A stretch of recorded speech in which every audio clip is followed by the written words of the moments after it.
En el funeral de mi esposo recibí un mensaje que me heló la sangre. Ann, estoy vivo.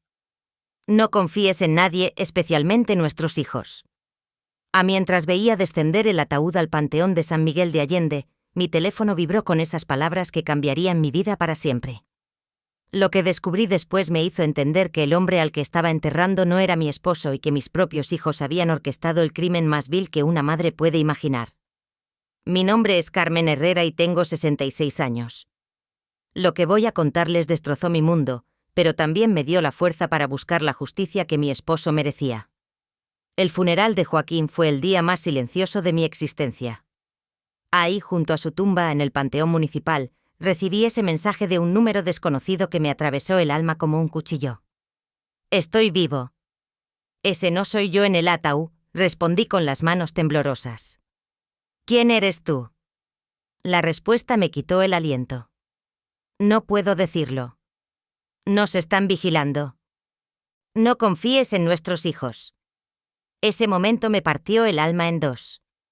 Mi mundo se derrumbó cuando vi a Carlos y Héctor, mis propios hijos, parados junto al ataúd con expresiones extrañamente tranquilas. Algo estaba mal. Sus lágrimas parecían forzadas. Sus abrazos tan fríos como el hielo.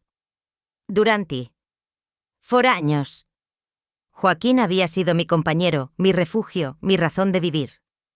Lo conocí cuando tenía 24 años en el pequeño pueblo de Dolores Hidalgo, Guanajuato. Crecimos en las mismas calles polvorientas compartiendo sueños modestos. Yo limpiaba casas para mantener a mi madre enferma mientras Joaquín reparaba bicicletas en un tallercito que había heredado de su padre. Éramos pobres, pero éramos felices. Teníamos algo que el dinero no podía comprar en amor verdadero. Recuerdo la primera vez que me habló. Era un martes por la mañana. Yo caminaba hacia el mercado con mi vestido verde desteñido y mis zapatos gastados. Él salió de su taller con las manos manchadas de grasa y me sonrió con una timidez que me enamoró al instante. «Buenos días, Carmen», me dijo con voz suave. «¿No necesitas que revise tu bicicleta?» No tenía bicicleta, pero inventé una excusa solo para hablar con él. Esa conversación se convirtió en citas bajo el gran fresno de la Plaza de Armas, luego en promesas de amor eterno y finalmente en una boda sencilla llena de esperanza. Los primeros años fueron duros. Vivíamos en una casita de adobe con techo de lámina. Cuando llovía, poníamos por toda la casa para recoger las goteras, pero éramos felices. Joaquín trabajaba de sol a sol en su taller y yo cosía ropa para las mujeres del pueblo. Cuando nació Carlos, pensé que mi corazón se iba a reventar de felicidad. Era un bebé hermoso con los ojos grandes de su padre y mi sonrisa. 2 años después llegó Héctor, igual de perfecto. Los crié con todo el amor del mundo, sacrificando mis propias necesidades por las suyas. Joaquín era un padre maravilloso. Los llevaba a pescar al río los domingos, les enseñaba a arreglar cosas con sus propias manos y les contaba cuentos. Antes de dormir yo los alimentaba, los vestía y los consolaba cuando lloraban. Éramos una familia unida, o eso creía. Cuando crecieron las cosas empezaron a cambiar. Carlos, el Mayo R, siempre fue ambicioso. Desde pequeño preguntaba por qué vivíamos tan modestamente, por qué no teníamos carro como otras familias. Héctor lo siguió en todo como siempre había hecho. Cuando Carlos cumplió 18 años, Joaquín le ofreció trabajo en el taller, pero él lo rechazó con desprecio. «No quiero ensuciarme las manos como tú, papá. Yo voy a ser alguien importante». Esas palabras hirieron profundamente a Joaquín, aunque nunca me lo dijo. Lo veía sentado en el portal por las noches, mirando las estrellas con expresión de tristeza.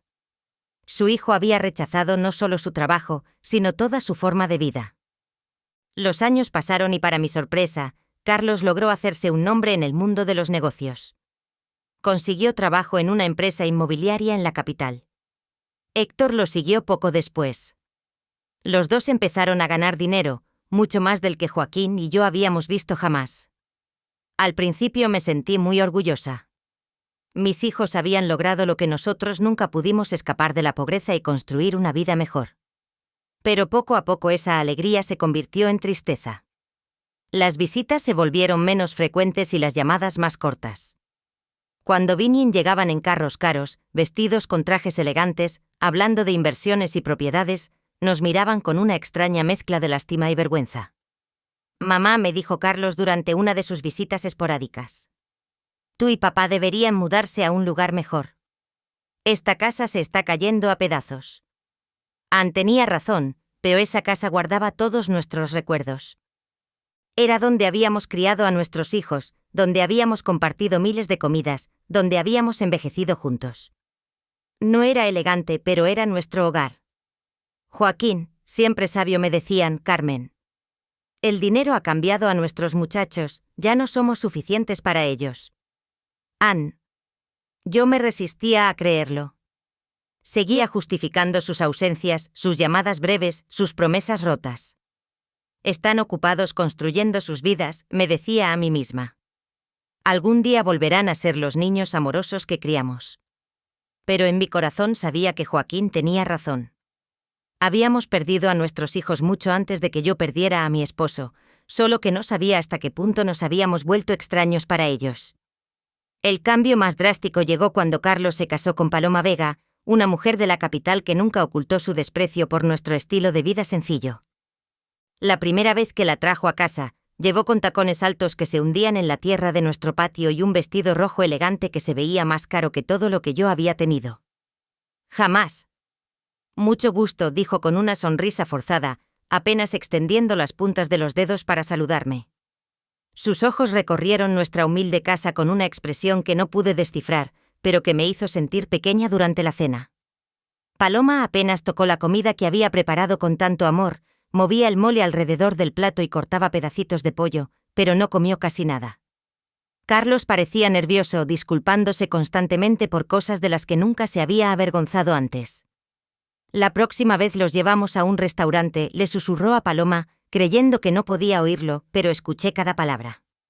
Cada una me atravesó el corazón como un puñal. Héctor, por su parte, se mantuvo soltero, pero adoptó la misma actitud distante que su hermano. Sus visitas se limitaban a ocasiones especiales y aún entonces siempre parecía tener prisa por irse. Estaba constantemente en el teléfono cerrando negocios, incluso durante nuestras conversaciones. Mamá, tengo que irme. Siempre decía antes de tiempo, tengo una junta importante. Mañana temprano, a los domingos familiares se volvieron un recuerdo distante. Las navidades se volvieron frías y formales. Mis hijos traían regalos caros que no necesitábamos. Se quedaban 2 o 3 horas y luego se iban con evidente alivio. Joaquín y yo envejecimos solos consolándonos el uno al otro. Él siguió trabajando en su taller. Aunque sus manos ya no tenían la misma fuerza. Yo continué con mi costura, pero mis ojos ya no eran los mismos. Nos las arreglábamos con nuestros pequeños ingresos, orgullosos de no pedirle nada a nuestros exitosos hijos. ¿Sabes cuál es la parte más triste, Carmen? Me dijo Joaquín una noche mientras tomábamos café en el portal. No es que tengan dinero, es que el dinero les ha hecho creer que ya no somos importantes. Tenía razón. Como siempre, mis hijos no solo habían cambiado económicamente, habían cambiado de corazón. Ya no éramos sus padres queridos, éramos un recordatorio incómodo de un pasado que querían olvidar. Las cosas empeoraron cuando Carlos compró una casa de 2 millones de pesos en un fraccionamiento exclusivo de la capital. Héctor hizo lo mismo poco después, invirtiendo en un departamento de lujo que costó 1,5 millones. De repente nuestros hijos eran dueños de fortunas que no podíamos ni imaginar. Deberían vender esta casa y mudarse a una casa de retiro, sugirió Paloma durante una de sus raras visitas. Hay lugares muy bonitos para gente de su edad. Estarían más cómodos. En la palabra retiro me golpeó como una bofetada después de 40 años de construir nuestro hogar, después de criar a estos hijos con tanto amor. Querían mandarnos a un asilo. No necesitamos un asilo, respondió Joaquín con la dignidad que siempre lo caracterizó. Estamos bien aquí en nuestra casa. Pero vi la expresión en las caras de Carlos y Héctor. Apoyaban la idea de Paloma. Para ellos éramos una carga, un problema que resolver de la manera más conveniente. Fue entonces que empezaron las sugerencias más directas. Carlos llegó un día con papeles en la mano, documentos que había preparado sin consultarnos. Papá, mamá, dijo con esa sonrisa falsa que había perfeccionado. He estado pensando en su futuro. Esta casa vale cuando muchos 50,000 es. Si la venden, yo puedo poner algo más para que se muden a un lugar mejor. Para nosotros no había lugar mejor que el hogar donde habíamos sido felices durante décadas, pero Carlos no entendía eso. Para él todo se reducía a números, a valor monetario. Además, continuó. Creo que papá debería retirarse del taller. Ya tiene 70 años. Es hora de descansar. Joaquín lo miró con tristeza infinita. Hijo, trabajar no es una carga para mí. Es lo que me mantiene vivo, lo que le da sentido a mis días. Pero te puedes lastimar, insistió Héctor apoyando a su hermano como siempre. A tu edad, un accidente sería muy peligroso, sus palabras sonaban preocupada, pero yo sentí algo más detrás de ellas, una impaciencia, una urgencia que no podía entender completamente. Los meses siguientes fueron tensos. Mis hijos aumentaron la presión para que vendiéramos la casa. Trajeron agentes inmobiliarios sin avisarnos, la hicieron tazar sin nuestro permiso. Incluso empezaron a hablar de lo que sería mejor para todos. Mira, me dijo Carlos durante una cena particularmente incómoda, Paloma y yo hemos decidido tener hijos pronto. Vamos a necesitar ayuda con los gastos. Si venden la casa y se mudan a un lugar más pequeño, ese dinero podría ser una herencia adelantada. Una herencia adelantada. Nos estaba pidiendo nuestra herencia mientras aún estábamos vivos. La audacia de la petición me dejó sin palabras. Joaquín se mantuvo calmado, pero vi cómo se le tensó la mandíbula. Hijo, cuando tu madre y yo muramos, todo lo que tenemos será suyo. Pero mientras estemos vivos, nuestras decisiones son nuestras. No, sí, terco. Intervino Héctor con una dureza que nunca le había visto antes. Ya están viejos, no pueden seguir viviendo en el pasado. Esa noche, después de que se fueran, Joaquín y yo, nos quedamos platicando hasta el amanecer. Por primera vez en nuestro matrimonio discutimos la posibilidad de que nuestros hijos no fueran las personas que creíamos haber criado. Algo está mal, Carmen, me dijo mi esposo con una mirada de preocupación que nunca había visto en sus ojos. Esto no es solo ambición o impaciencia. Hay algo más oscuro detrás de toda esta presión. No tenía idea de lo profundamente correctas que eran sus palabras. No podía imaginar que mis propios hijos estaban planeando algo que cambiaría nuestras vidas para siempre. No sabía que la tragedia que se avecinaba no sería un accidente del destino, sino una conspiración cuidadosamente orquestada por las dos personas en las que más confiaba en el mundo. La última conversación normal que tuve con Carlos fue 3 semanas antes de la muerte de Joaquín. Vino solo, sin Paloma, y se veía más serio de lo usual. Mamá, me dijo sentándose en la mesa de la cocina donde había desayunado tantas veces de niño. Quiero que sepas que pase lo que pase, Héctor y yo siempre vamos a cuidarte. Sus palabras me consolaron en ese momento, pero ahora, recordándolas junto a la tumba de Joaquín, me dan escalofríos. ¿Por qué dijo pase lo que pase? ¿Qué sabía el que yo no sabía? El accidente que cambió todo. Sucedió un martes por la mañana. Joaquín había salido temprano al taller, como había hecho todos los días durante más de 40 años. Yo estaba en la cocina preparando su comida favorita, mal con aras. Cuando sonó el teléfono con una urgencia que me heló la sangre. Señora Herrera, preguntó una voz que no conocía. Hablo del Hospital General. Su esposo ha tenido un accidente grave. Necesita venir inmediatamente. Las palabras se difuminaron en mi mente como tinta en el agua. El mundo se detuvo, las piernas se me volvieron gelatina y tuve que agarrarme del marco de la puerta para no caer. ¿Qué pasó? ¿Está bien? ¿Está vivo? ¿Está en terapia intensiva? Señora, por favor, venga lo más pronto posible. El viaje al hospital fue una pesadilla borrosa. Mi vecina, doña Esperanza, tuvo que manejar porque yo temblaba tanto que no podía ni sostener las llaves. Todo el que no, mi mente se negaba a procesar lo que estaba pasando. Joaquín era cuidadoso, meticuloso en su trabajo. ¿Cómo pudo haber pasado esto? Cuando llegamos al hospital, Carlos y Héctor ya estaban ahí. Eso me sorprendió porque nadie los había notificado todavía. Al menos yo no lo había hecho, pero en mi desesperación no presté atención a ese detalle. Mamá, me dijo Carlos abrazándome con una fuerza que parecía genuina. Papá, está muy mal. Los doctores dicen que una de las máquinas del taller explotó.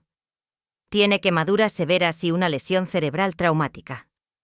Los ojos de Héctor estaban rojos, pero algo en su expresión se sentía raro. Parecía más nervioso que triste, como alguien esperando noticias importantes más que alguien sufriendo por su padre. ¿Podemos verlo?, pregunté desesperada. Solo familia directa a no en máximo 5 minutos, explicó la enfermera.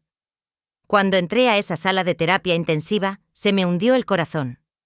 Joaquín estaba conectado a una docena de máquinas con vendajes cubriendo la mayor parte de su cara y brazos. Apenas lo reconocí, su respiración era trabajosa, artificial, mantenida por máquinas que sonaban constantemente.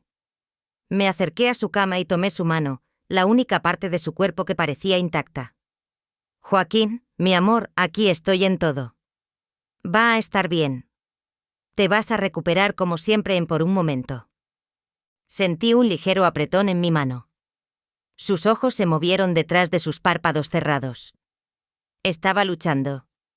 Mi guerrero estaba luchando para regresar a Mian. Los siguientes 3 días fueron los más largos de mi vida. Prácticamente viví en el hospital. Durmiendo en las incómodas sillas de la sala de espera, Carlos y Héctor se turnaban para acompañarme, pero siempre parecían más interesados en hablar con los doctores que en consolar a su padre. Escuché conversaciones fragmentadas que no pude entender completamente en ese momento. Héctor preguntaba sobre el seguro médico, sobre el costo del tratamiento. Carlos estaba en el teléfono hablando sobre pólizas de seguro de vida y beneficiarios. Mamá, me dijo Carlos el segundo día. Revisamos el seguro de papá. Tiene una póliza de seguro de vida por 100,000 es. También hay una póliza de riesgos de trabajo que podría cubrir hasta 150,000 más. ¿Por qué me hablaba de dinero cuando Joaquín aún estaba luchando por su vida? ¿Por qué se preocupaba por seguros en lugar de la recuperación de su padre? No me importa el dinero. Le respondí con dureza. Solo quiero que tu papá se mejorean. Por supuesto, mamá. Me dijo, pero vi algo en sus ojos que no me gustó, una frialdad, una calculadora funcionando mientras su padre se moría.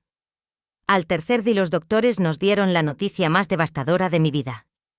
El doctor Martínez, un hombre mayo con expresión compasiva, nos reunió en una pequeña oficina. Señora Herrera. Empezó suavemente. El estado de su esposo es crítico, las quemaduras se han infectado y el trauma cerebral es más severo de lo que inicialmente pensamos. Tenemos que ser realistas sobre sus posibilidades. ¿Qué significa eso?, pregunté. Aunque mi corazón ya conocía la respuesta, significa que tenemos que prepararnos para lo peor. Su esposo está en coma inducido.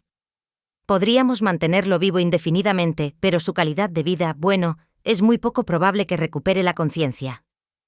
Mi mundo se desplomó a mi alrededor. 42 años de matrimonio, toda una vida construida juntos. Y ahora me decían que todo se desvanecía como humo. Queremos intentar todo, dije entre sollozos, sin importar el costo, sin importar cuánto tomean. Pero Carlos intercambió una mirada con Héctor que me perturbó profundamente. Mamá, me dijo Carlos con una voz que trataba de sonar comprensiva. Tenemos que ser prácticos. Papá no quisiera vivir así. Siempre dijo que nunca quería hacer una carga para nadie. ¿Una carga? Exploté con una furia que no sabía que tenía. ¿Es tu padre? Ah, no, es una carga. Es el hombre que te crió, que trabajó toda su vida para darte lo mejor que pudo. Lo sabemos, mamá. Intervino Héctor. Pero también tenemos que pensar en ti. Los gastos médicos van a ser enormes. Podrían acabar con todos tus ahorros. Ah, no, otra vez. Dinero. Siempre dinero. Mi esposo se estaba muriendo y ellos estaban calculando costos. Esa noche sola en el cuarto del hospital tomé la mano de Joaquín y le hablé como si pudiera escucharme. Mi amor, no sé qué hacer. Los doctores dicen que no hay esperanza, pero no puedo dejarte ir. No puedo imaginar mi vida sin ti, Ann. Fue entonces que pasó algo que todavía me da escalofríos. Sus dedos se movieron ligeramente apretando los míos con una fuerza casi imperceptible. Sus labios se movieron como si tratara de decir algo, pero no salió ningún sonido. Llamé a las enfermeras. Desesperada, Anne está reaccionando. Está tratando de hablar, Anne. Pero cuando llegaron, Joaquín había regresado a su estado anterior. La enfermera revisó los monitores y negó con la cabeza. A veces hay espasmos musculares involuntarios, señora. No significa que esté consciente, pero yo sabía lo que había sentido. Joaquín había tratado de comunicarse conmigo. Había luchado para decirme algo importante. 2 días después, en las primeras horas de la madrugada del viernes, sonaron las alarmas de las máquinas. Las luces parpadearon, las enfermeras corrieron al cuarto de Joaquín. Yo estaba dormitando en el pasillo cuando el ruido me despertó. No, no, no. Grité corriendo hacia el cuarto. Los doctores trabajaron durante 40 minutos tratando de reanimarlo, pero fue inútil. A las 4:37 de la madrugada, Joaquín fue oficialmente declarado muerto. El dolor que sentí en ese momento fue físico, como si me hubieran arrancado el corazón del pecho. Me desplomé junto a su cama, abrazando su cuerpo aún tibio, negándome a aceptar que se había ido para siempre. Carlos y Héctor llegaron al hospital 1 hora después de la muerte de su padre. Parecían preparados, como si hubieran estado esperando la llamada. Trajeron papeles, documentos y números de teléfono de funerarias.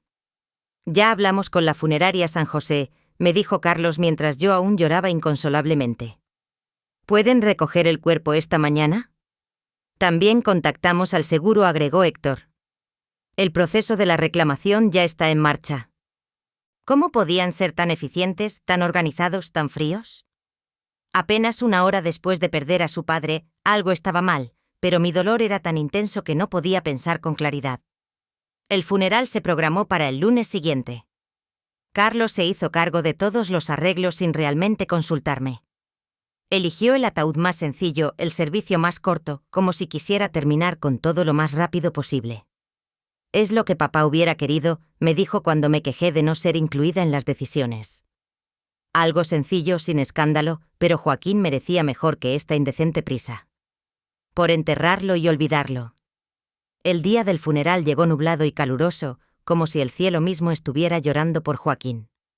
Me puse mi único vestido negro, el mismo que había usado para el funeral de mi madre años atrás. Las manos me temblaban tanto que doña Esperanza tuvo que ayudarme a abotonar los pequeños botones de la espalda. Sé fuerte, Carmen, me susurró mi querida amiga mientras me peinaba con cuidado. Joaquín querría verte fuerte, Am. Pero no me sentía fuerte, me sentía vacía. Como un cascarón sin alma, 42 años de matrimonio, no se pueden enterrar tan fácilmente. Cada objeto en la casa me recordaba a él, su taza de café en la mesa, sus herramientas en el portal, su almohada que aún guardaba su aroma. Cuando llegamos al panteón me sorprendió lo pocas personas que habían asistido. Esperaba ver más de los compañeros de trabajo de Joaquín del taller, más vecinos, más conocidos, pero solo estábamos Carlos, Héctor, Paloma, doña Esperanza y Jay. El padre para un hombre que había vivido 70 años en el mismo pueblo, que había ayudado a tanta gente. El funeral parecía extrañamente vacío. ¿Dónde están los muchachos del taller?, le pregunté a Carlos. No quisimos molestar a nadie, respondió rápidamente. Papá era una persona privada, hubiera preferido algo íntimo, pero eso no era cierto. Joaquín amaba a su comunidad, se preocupaba por sus vecinos. Hubiera querido que vinieran a despedirse. ¿Por qué había decidido Carlos hacer todo tan secreto, tan apresurado? Durante el servicio observé a mis hijos con un extraño desapego emocional. Carlos tenía una expresión solemne apropiada para la ocasión, pero sus ojos constantemente se dirigían hacia su reloj.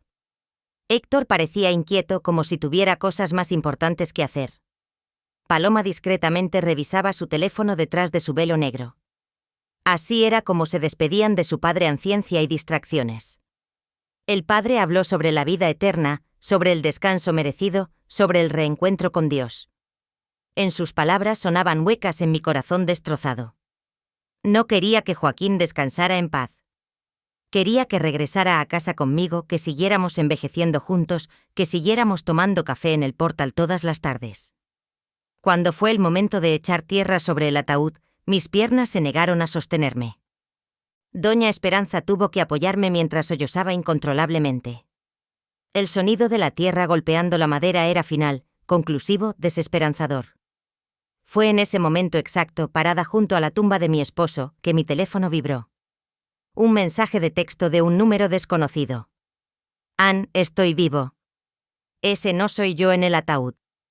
A mi corazón se detuvo. Las letras bailaron frente a mis ojos como si estuviera alucinando. Me estaba volviendo loca del dolor. Con manos temblorosas respondí, ¿quién eres? La respuesta llegó inmediatamente. No puedo decirlo. Nos están vigilando. No confíes en nuestros hijos. El teléfono se me cayó de las manos como si estuviera quemando. Doña Esperanza se agachó para recogerlo, pero la detuve bruscamente. No podía dejar que nadie más viera esos mensajes, no hasta entender qué estaba pasando. ¿Estás bien, mamá?, preguntó Carlos, acercándose con expresión preocupada. Lo miré, tratando de encontrar alguna pista en su cara. Sus ojos parecían sinceros, pero ahora cada gesto, cada palabra, cada expresión me parecía sospechosa. ¿Estoy bien? Mentí guardando el teléfono en mi bolsa. Solo necesito ir a Okeia en el camino de regreso. No podía sacarme esos mensajes de la cabeza. ¿Era posible que alguien me estuviera haciendo una broma cruel en el peor momento de mi vida? ¿O realmente había una posibilidad de que Joaquín estuviera vivo? Pero si estaba vivo, ¿a quién habíamos enterrado? Y si no estaba vivo, ¿quién conocía suficientes detalles sobre nuestras vidas para escribir algo tan específico sobre nuestros hijos? Esa noche, sola en mi casa, que ahora se sentía como una tumba, repasé cada detalle de los últimos días. El accidente de Joaquín había sido extraño desde el principio. Según Carlos, una máquina había explotado en el taller, pero Joaquín conocía cada tornillo y cable de ese lugar. Era meticuloso con el mantenimiento, obsesivo con la seguridad. Además, ¿cómo habían llegado mis hijos al hospital tan rápido si nadie los había notificado? El hospital me había llamado a mí primero. Yo era el contacto de emergencia. ¿Cómo sabían del accidente antes que yo? Y luego estaba el dinero. Desde el primer día, Carlos y Héctor habían hablado de pólizas de seguro y beneficiarios como si hubieran estado esperando este momento, preparándose para él. Decidí revisar los papeles de Joaquín en su viejo escritorio de madera. Guardaba todos sus documentos importantes en una caja de metal. Pólizas de seguro, escrituras de la casa, documentos del taller, todo estaba ahí. Encontré la póliza de seguro de vida de 100,000 pesos que Carlos había mencionado, pero había algo que no recordaba. La póliza había sido actualizada apenas 6 meses antes, aumentando la cobertura de 10,000 a 100,000 pesos. ¿Por qué había aumentado Joaquín su seguro de vida? Nunca me había mencionado ese cambio. Y más importante, ¿quién le había sugerido hacerlo? Seguí buscando y encontré algo aún más perturbador, una póliza de riesgos de trabajo que no conocía. Comprada apenas 2 meses antes de su muerte, 150,000 es en caso de muerte accidental en el trabajo. 250,000 en total, una fortuna para una familia como la nuestra, pero también una fortuna lo suficientemente tentadora para alguien sin escrúpulos. Mi teléfono vibró otra vez. Otro mensaje del mismo número desconocido. Revisa la cuenta del banco, Beyen ha estado moviendo dinero en esta vez. No dudé.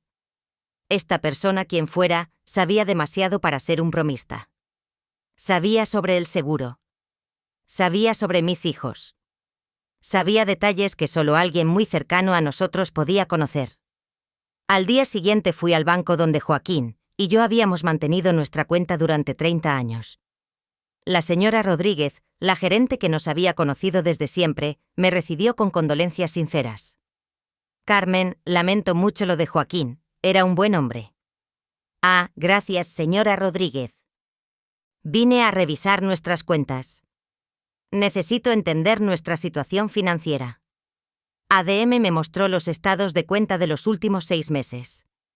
Lo que violó. Durante los últimos 3 meses se habían hecho retiros grandes de nuestra cuenta de ahorros. 5,000 es en enero, 15,000 en febrero, 20,000 en marzo. Dinero que yo no sabía que se había movido. ¿Quién autorizó estos retiros?, pregunté con la voz temblando. Su esposo vino en persona, me explicó la señora Rodríguez. Dijo que necesitaba el dinero para reparaciones en el taller Ampero. Yo llevaba las cuentas de la casa. Sabía exactamente cuánto dinero teníamos y en qué lo gastábamos. Joaquín nunca me había mencionado reparaciones costosas en el taller y definitivamente nunca habíamos hablado de retirar miles de pesos de nuestros ahorros. ¿Tiene las firmas de esos retiros? Pregunté. Mostró los recibos. Efectiván se parecía a la firma de Joaquín, pero algo en la letra se veía raro. Era demasiado temblorosa, demasiado insegura para su escritura, usualmente firme y clara. «Señora Rodríguez», pregunté con el corazón latiendo fuerte. ¿Vino solo a hacer estos retiros o alguien lo acompañó? Pensó por un momento. Ahora que lo menciona, creo que vino con uno de sus hijos una o dos veces. San Carlos, creo. Dijo que estaba ayudando a su papá con el papeleo porque Joaquín tenía problemas para leer documentos sin sus lentes. San Carlos, mi hijo, había estado involucrado en retiros de dinero que yo no conocía, usando los ojos cansados de su padre como excusa. Pero Joaquín veía perfectamente bien con sus anteojos, que nunca se quitaba durante el día. Esa tarde, mientras revisaba los recibos del banco una y otra vez, recibí otro mensaje.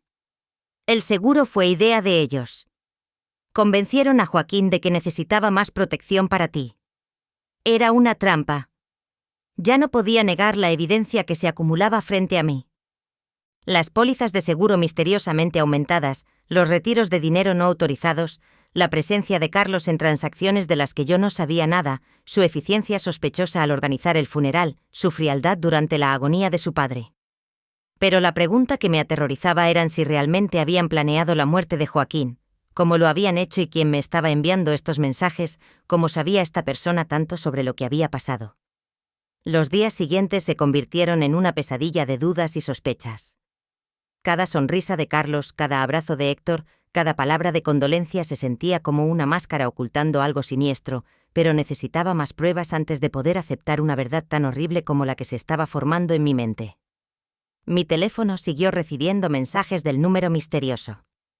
Ve al taller de Joaquín, busca en su escritorio. Hay cosas que no viste. Decidí ir al taller por primera vez desde el accidente. Carlos había dicho que una máquina había explotado, pero cuando llegué encontré algo completamente diferente de lo que esperaba. El taller estaba extrañamente limpio, demasiado limpio para haber sido el escenario de una explosión. No había marcas de quemaduras en las paredes, no había escombros, no había señales de la destrucción que un accidente tan serio debería haber causado. ¿Dónde está la máquina que explotó?, pregunté en voz alta. Busqué por todo el taller y encontré cada máquina en su lugar funcionando perfectamente. La soldadora, el compresor, la sierra eléctrica, todas estaban intactas. ¿Qué entonces había sido la causa del accidente? En el escritorio de Joaquín encontré algo que me heló la sangre, una nota escrita a mano con fecha de 3 días antes de su muerte. Carlos insiste en que necesito más seguro. Dice que es para Carmen, pero algo no se siente bien. No confío en sus intenciones. Debajo de esa nota había otra. Héctor me trajo unos papeles para firmar. Dice que son para modernizar el taller, pero no entiendo de qué se trata. ¿Por qué tanta prisa? Mi esposo había tenido sospechas, había intuido las malas intenciones de nuestros hijos, pero había muerto antes de poder decírmelo. Seguí buscando y encontré un sobresellado con mi nombre. Lo abrí con manos temblorosas. Era una carta de Joaquín. Mi querida Carmen, si estás leyendo esto, significa que algo me ha pasado. En los últimos meses he notado cambios extraños en Carlos y Héctor. Están demasiado interesados en nuestro dinero, en el seguro, en que vendamos la casa. Paloma está poniendo mucha presión sobre ellos. Ayer Carlos me dijo que debería estar más preocupado por mi seguridad, porque a mi edad cualquier accidente podría ser fatal. No sé pero esas palabras sonaron como una amenaza ante amo. Carmen, sí, algo me pasa. No confíes ciegamente en nadie, ni siquiera en nuestros hijos. La carta se me cayó de las manos. Joaquín había presentido su propia muerte. Había visto las señales que yo, cegada por el amor maternal, había ignorado. Esa noche Carlos vino a visitarme. Llegó con una botella de tequila y una sonrisa que ahora me parecía completamente falsa. Mamá, he estado pensando en tu futuro, me dijo sirviéndose un vaso sin preguntar si yo quería uno. El dinero del seguro ya está en proceso. Van a ser 250,000 pesos. ¿Cómo sabes la cantidad exacta?, pregunté, fingiendo inocencia. Bueno, ayudé a papá con el papeleo del seguro. Quería asegurarse de que tuviera suficiente dinero para vivir cómodamente. Una mentira. Joaquín nunca había querido aumentar el seguro. Según su propia nota, había sido presionado por Carlos. ¿Y qué crees que debería hacer con ese dinero?, pregunté observando cuidadosamente su reacción. Sus ojos se iluminaron con un brillo que me dio escalofríos. Podrías comprar una casa más pequeña y acogedora o mejor aún mudarte a un lugar bonito para personas mayores donde tendrías compañía y atención médica. Héctor y yo podríamos manejar tu dinero para que rinda más a manejar mi dinero. Solo queremos cuidarte, mamá. A tu edad es fácil que te estafen o que tomes malas decisiones financieras. Nosotros sabemos de inversiones, de negocios. Podríamos triplicar esa cantidad en unos años. Triplicar mi dinero o hacerlo desaparecer en sus propios bolsillos. Déjame pensarlo, dije tratando de ganar tiempo. Por supuesto, dijo Paloma con su dulzura falsa. Pero no mucho tiempo. Es por tu propio bien después de que se fueron. Me senté en mi cocina temblando de rabia y miedo. Mis propios hijos, mi sangre, no solo habían asesinado a su padre, sino que ahora estaban planeando robarme todo lo que me quedaba. Esa noche mi teléfono vibró con un mensaje más largo que los otros. Mañana, ve a la estación de policía. Pregunta por el reporte del accidente de Joaquín. Hay contradicciones que necesitas saber al día siguiente. Fui a la estación de policía local. El sargento López, que había conocido a Joaquín durante años, me recibió amablemente. El reporte del accidente de su esposo, preguntó con expresión confundida. ¿Qué accidente, señora Herrera del Yer? Cuando la máquina explotó, el sargento revisó sus archivos y negó con la cabeza. No tenemos ningún reporte de una explosión en el taller de Joaquín. De hecho, no tenemos ningún reporte de accidente laboral que involucre a su esposo. Sentí que el mundo se tambalea bajo mis pies, pero mi hijo dijo que fue un accidente en el taller, por eso estaba en el hospital, señora Herrera. Su esposo llegó al hospital el martes por la mañana, pero no por un accidente de trabajo. Según el reporte médico que tengo aquí, llegó inconsciente con síntomas de envenenamiento. Envenenamiento. Los doctores encontraron rastros de metanol en su sangre, una cantidad suficiente para causar ceguera, daño cerebral y eventualmente la muerte. El hospital debería haberle informado sobre este envenenamiento. No había sido una explosión. No había sido un accidente de trabajo. Alguien había envenenado deliberadamente a mi esposo. ¿Por qué nadie me dijo esto?, pregunté con la voz quebrada. La familia inmediata que firmó los papeles del hospital pidió que la información se mantuviera confidencial para evitar especulaciones innecesarias. Dijeron que usted estaba demasiado frágil emocionalmente para manejar los detalles técnicos. La familia inmediata. Carlos y Héctor habían ocultado la verdadera causa del estado de Joaquín, inventado la historia de la explosión y manipulado a todos, incluyéndome a mí, para encubrir un asesinato. Señora Herrera, continuó el sargento. Si sospecha de las circunstancias de la muerte de su esposo, podríamos abrir una investigación formal. Tenía más que sospechas. Estaba segura de que mis propios hijos habían asesinado a su padre por dinero. Esa tarde, Héctor vino a casa con un ramo de flores y la misma sonrisa falsa que Carlos. ¿Cómo estás, mamá? ¿Te ves cansada? Estoy bien, mentí observando cada uno de sus gestos desde una nueva perspectiva. Solo estoy pensando en el futuro. Eso está bien, a Carlos y yo hemos estado platicando. Creemos que deberías vender la casa pronto mientras está fresco el mercado inmobiliario. ¿Por qué la prisa? Bueno, las casas viejas pierden valor rápidamente y tú necesitas liquidez. Gastos del funeral, cuentas médicas pendientes a más mentiras. El funeral había sido barato, casi insultantemente barato, y no había cuentas médicas pendientes porque el seguro del hospital las había cubierto. Héctor, le dije mirándolo directamente a los ojos. ¿Sabías que tu papá no murió de un accidente de trabajo por una fracción de segundo? Vi pánico en su expresión, pero se recuperó rápidamente. ¿De qué estás hablando, mamá? Fui a la estación de policía. No hay ningún reporte de una explosión en el taller de tu papá. Ann, esta vez el pánico fue más evidente. Mamá, no deberías estar haciendo cosas así. Ann, te van a confundir. El dolor te está afectando. ¿El dolor me está afectando, o ustedes me han estado mintiendo? Se levantó bruscamente derramando el café que le había servido. Creo que necesitas descansar. Hablaremos cuando estés más calmada, se fue rápidamente. Pero no antes de hacer una llamada telefónica desde el portal, aunque no pude escuchar las palabras. El tono era urgente, preocupado. Esa noche recibí el mensaje más revelador hasta entonces. Van a venir juntos mañana. Van a tratar de convencerte de que estás loca, que el dolor te está haciendo imaginar cosas. No les creas. Y no tomes nada que te ofrezcan de comer o beber. La predicción del mensaje misterioso se cumplió exactamente como había advertido. Al día siguiente, Carlos y Héctor llegaron juntos a mi casa acompañados por Paloma. Tenían expresiones de preocupación exagerada y una bolsa de dulces de la panadería del centro. Mamá, estamos muy preocupados por ti, empezó Carlos con voz melosa. Los vecinos nos han dicho que has estado actuando extraño. Doña Esperanza dice que has estado hablando sola, que no estás comiendo bien. Antonia Esperanza nunca había dicho eso. Era solo otra mentira en su colección creciente.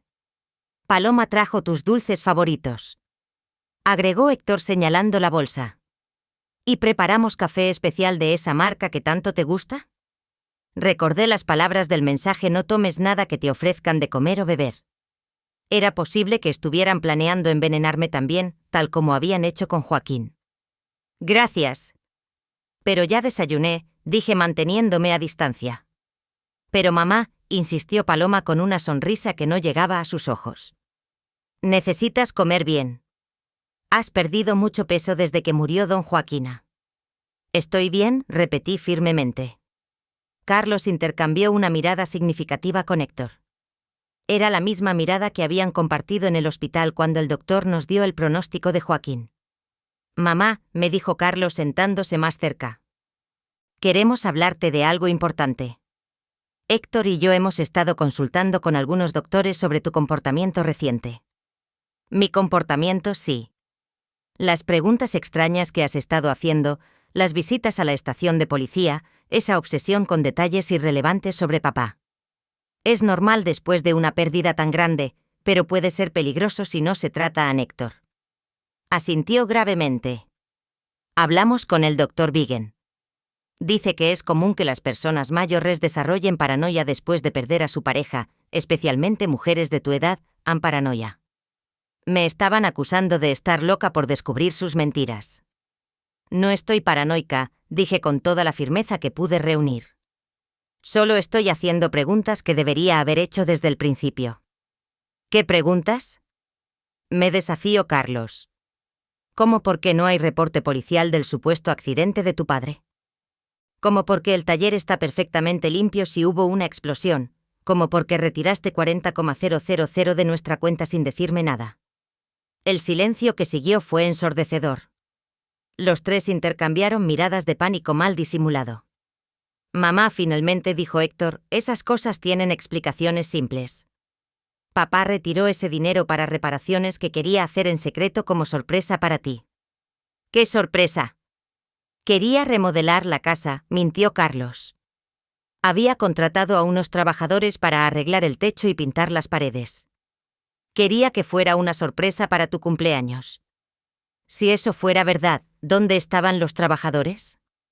¿Dónde estaban los materiales? ¿Por qué nadie en el pueblo sabía de esta supuesta remodelación? Y sobre el reporte policial, continuó Carlos, no todos los accidentes de trabajo requieren un reporte, especialmente cuando ocurren en propiedad privada. En más mentiras. El sargento López había sido muy claro. Cualquier accidente de trabajo con lesiones graves requiere un reporte oficial. Mamá, intervino Paloma con voz dulce pero condescendiente. Solo queremos cuidarte. Por eso pensamos que sería mejor que te mudaras a un lugar con atención médica especializada. En un hogar, corrigió Carlos. Una casa de cuidados especializados para personas que están pasando por un duelo complicado.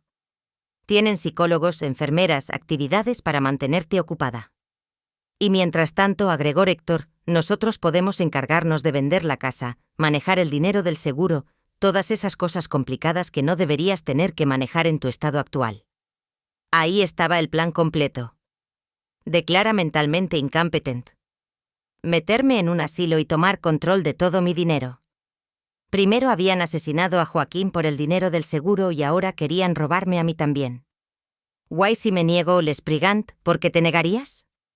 Preguntó Carlos con una sonrisa que me dio escalofríos.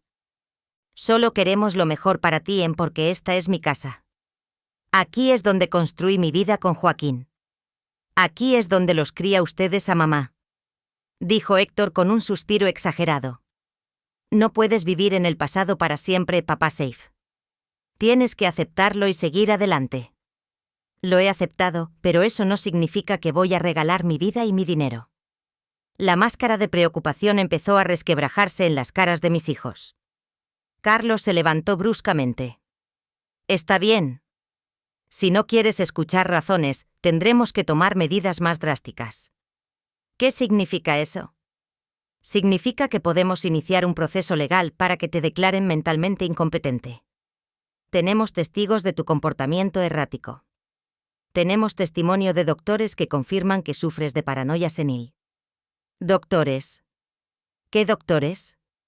No había hablado con ningún doctor sobre mi estado mental. El doctor Vega ya firmó un reporte preliminar, agregó Héctor.